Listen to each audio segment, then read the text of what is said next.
पुनः एक बार आपका मेरे यूट्यूब चैनल में बहुत बहुत स्वागत है जी। पार्लियामेंट में जितनी भी बातें उन्होंने रखी हैं वो हर एक आम जनता के लिए उन्होंने बातें रखी हैं और वो एक जनहित की बात करते हैं। वो अब चूँकि जैसे राघव चड्ढा जी ने कुछ बातें कही थी जिसमें आपका डाटा से संबंधित हो गया, रिचार्ज से संबंधित चीज़ें हो गई, पारा और ट्रैफिक से संबंधित चीज़ें हो गई, जीएसटी से संबंधित चीज़ें हो गई, पेंशन से संबंधित चीज़ें हो गई, विकलांग से संबंधित चीज़ें हो गई। उन्होंने जैसे एक बात कही है विकलांग कोटे से संबंधित, तो उस विकलांग पर कोटे की जो बात है उस पर मैं नज़र डालने की कोशिश करता हूँ और आपको बताता हूँ कि उन्होंने क्या कहा था। उन्होंने कहा था कि जो सैनिक जो भारतीय जवान हैं, भारत माता की सेवा करते हैं, और जो सैनिक सरहद पर रहकर अपनी ड्यूटी पूरी करते हैं ताकि इंडिया के अंदर रहने वाले लोग सुरक्षित और सेफ रहें, है ना।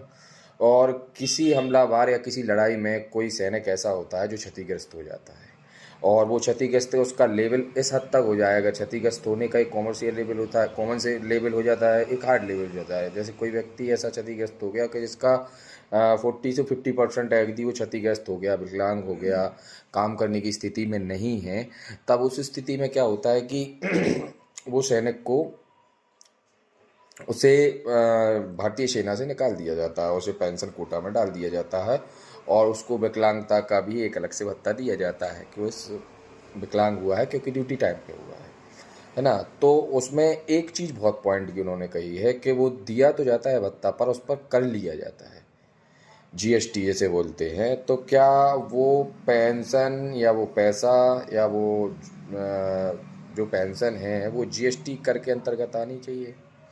वो व्यक्ति वहाँ पर देश की सेवा करते हुए विकलांग हुआ है और क्षतिग्रस्त हुआ है, तो उसको जीएसटी के दायरे से बाहर करना लीगल है।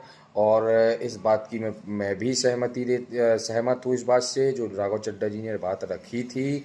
और कोशिश करें ज़्यादा से ज़्यादा इस बात को सपोर्ट करने की, लोगों को शेयर करने की, ताकि लोग ये जानें, ताकि ये पार्लियामेंट तक बात पहुंच पाए कि सैनिक के जो वेतन है उस पर जीएसटी लगाना इलीगल है और उसको हटाना चाहिए। मैं किसी बात को लीगल इलीगल तो नहीं बता सकता, पर वो हटाना चाहिए। और मैं इसी के साथ नमस्कार अपनी वाणी को विराम देता हूँ। और राघव चड्ढा जी की जो कही हुई बातें हैं उन सारी बातों से मैं पूर्णतया सहमत हूँ और उनकी एक एक बात पुष्टिपूर्वक माननी चाहिए। और जो पार्लियामेंट में उन्होंने बातें रखी थी उन्हें पास करने के लिए हम आपको इकट्ठा होकर प्रयत्न करना चाहिए। ज़्यादा से ज़्यादा शेयर करें, लाइक करें, सब्सक्राइब करें। नमस्कार।